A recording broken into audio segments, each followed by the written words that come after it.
Hi, good morning. It's Monday. Yes, I'm wearing the exact same shirt that I wore in my previous video because why the heck not?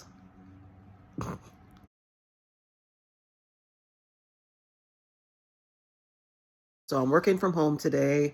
I actually have a dentist appointment a little bit later on. Yes, I sit on the floor in my living room when I work from home usually. We have a little office room with a computer desk and shit, but since it's winter time, our living room is like the warmest place in the house, so I just camp out on the floor and sit down.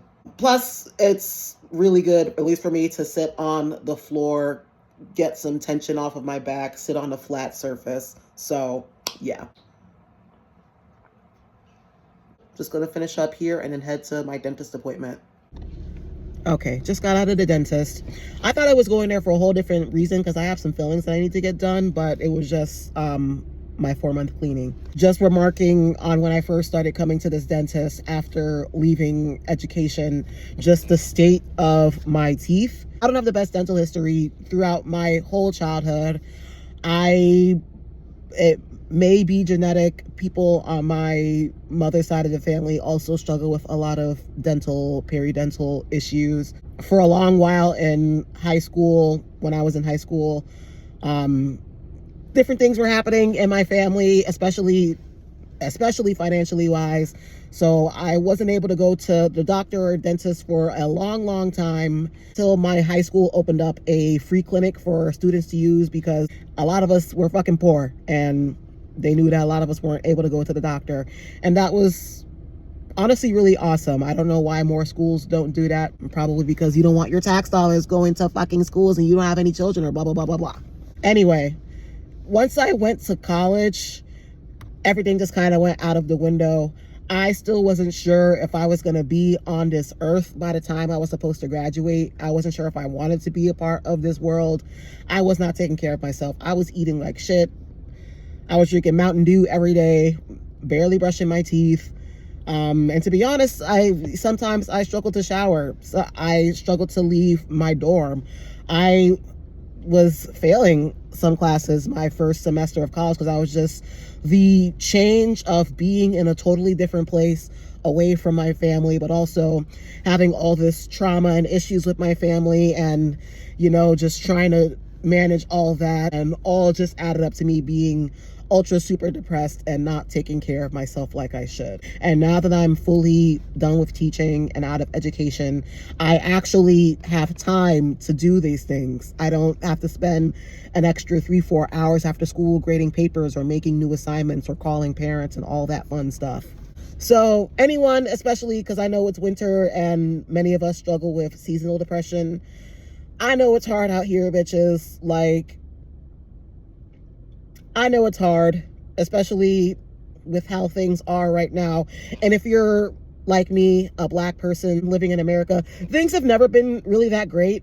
So, these past few years of craziness is just like, well, another one bites the dust, I guess. If you're someone that struggles with depression or mental health issues, obviously seek help.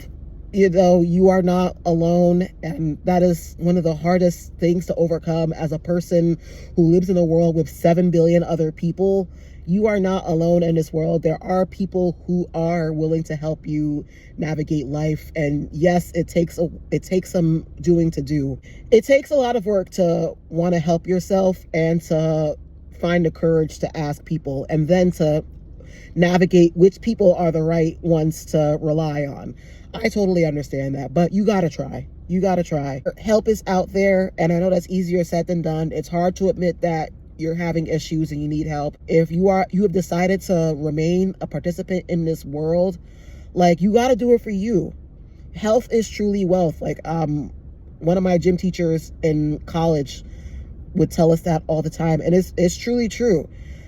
Even if you have no money, like me, I'm not rich at all. I'm still financially struggling. I'm in a better financial spot right now than I have been in my whole entire life, but I'm still struggling, and that shit's really hard. But when I was in this same spot last year or the past few years, and my health was a lot worse, things were so much worse when I wasn't taking care of my health and was just like not caring about myself whatsoever. my mental health was in a much worse state. And I have been doing therapy consistently this year, and that's been such a great help. But also doing things for me, like going to the gym, going out for walks, taking myself out on dates, investing more time into my music. Those have all been really helpful. And again, these are all things easier said than done. I'm rooting for everyone. I'm rooting for everybody. I'm rooting for everyone. I think everyone is struggling, and it's impossible to not be struggling in a world like this. But if you can find it in yourself to help yourself, to reach out to someone, lean on your support systems, it is really worth it. You know, life is hard. All this shit is bullshit, but you know, you still got to take care of yourself. And yeah. All right, y'all, I'm going to make myself some dinner and dessert, starting off with this multicolor veggie rotini pasta. So last week I made this chocolate espresso sourdough, and it really wasn't that bad. I mean, look how much of it is left. It's not that bad. But it, you know, it was really dense. It didn't rise a lot. It essentially was a chocolate cake, but like you forgot to put sugar in it. But I'm going to turn it into bread pudding. So I cut the bread up into chunks. I got some butter. I do not have milk, but I'm going to use oat nog instead. Mix that with some pure vanilla extract. A little bit of white and brown sugar. I didn't want to add too much sugar because the oat nog has a bunch of it, and I'm going to add chocolate chips to the pudding anyway. So here I am greasing the pan and wiping it off because I put too much grease. There goes the chocolate chips. Now, I'll say here, or I didn't realize here, but I made a pretty big mistake. Nothing too serious, but I forgot to add eggs. So here I am adding the mixture to the bread pieces, and I'm looking at it and I'm thinking, something's missing. And here I am remembering that I was supposed to add a couple of eggs. So here I am adding those eggs, because we're going to bake this. And if I just put the bread in the oven with sugar, milk, I would have no more pan. So I'm just making a smaller version of the mixture I made before with the milk, the sugar, the vanilla, a little bit of cinnamon this time. And that will help the bread cook and bake together and not be a mess of hard candy or like burnt caramel in my pan, which I don't want. Now moving on to the chicken. I didn't film the whole process of this because I didn't want to be touching raw chicken and then touching my phone and all that. So here I am, the chicken sauteed. I used this Primal Kitchen Marry Me sauce. It's really good. It's vegan for anyone that cares about that. And here's the finished product. Pasta and chicken. Very, very good. I even had some left over for work the next day. And then here's the bread pudding. All right, I'm going to go eat and edit this video. Thanks so much for watching, guys. Please subscribe.